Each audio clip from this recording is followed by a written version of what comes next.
প্রিয় শিক্ষার্থী আসসালামু আলাইকুম। এটা জটিল প্রশ্ন সমাধান করব। সেই প্রশ্নটা হচ্ছে যে তমুদ্দুন মজলিস কি 1 সেপ্টেম্বর নাকি 2 সেপ্টেম্বর? জাস্ট এই প্রশ্নটি 1947 সালের 1 সেপ্টেম্বর নাকি 2 সেপ্টেম্বর। 2027 সালের এইচএসসি ব্যাচের যে পরিণতি বই আছে সেখানে আমরা দেখতে পাচ্ছি 1 সেপ্টেম্বর। আর আমরা ক্লাস 10-এর বাংলাদেশের বিশ্ব পরিচয় যে বই আছে সেখানে আমরা প্রথমত দ্বিতীয় পেজ আমরা দেখতে পাচ্ছি 2 সেপ্টেম্বর। তাহলে 1 সেপ্টেম্বর 2 সেপ্টেম্বর দুইটা কিন্তু বোর্ড বই, তাহলে এখানে কোনটা হবে? এবং বাংলাদেশের যতগুলো এডমিশনের জন্য বই বিভিন্ন স্যাররা লিখছে এবং বিসিএস এর জন্য যে বইগুলো লিখছে বিভিন্ন বইয়ের মধ্যে আমরা দেখতে পাই 2 সেপ্টেম্বর। তাহলে সেক্ষেত্রে আমরা উত্তর কোনটা নিব? খুবই কনফিউজিং প্রশ্ন।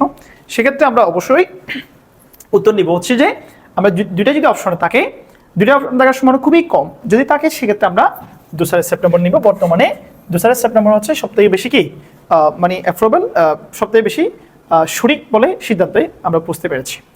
আর দুইটার মধ্যে আমরা নিব 2 সেপ্টেম্বর। 2 সেপ্টেম্বর অপশনে নাই থাকে, সেক্ষেত্রে আমরা উত্তর নিব 1 সেপ্টেম্বর। তাহলে স্যার তমুদ্দুন মজলিস গঠিত হয়েছিল ঢাকা বিশ্ববিদ্যালয়ে। ঢাকা বিশ্ববিদ্যালয়ের পদার্থবিজ্ঞানের শিক্ষক আবুল কাশেম তিনি করেছিলেন 1947 সালে। এটা একটা সাংস্কৃতিক সংগঠন। এই সংগঠন দিয়ে ভাষা, বাংলা সাহিত্য, বাংলা সংস্কৃতিকে উপস্থাপন করার জন্য, বাংলার সংস্কৃতিকে বাঁচিয়ে রাখার জন্য এই তমুদ্দুন মজলিস গঠিত হয়েছিল।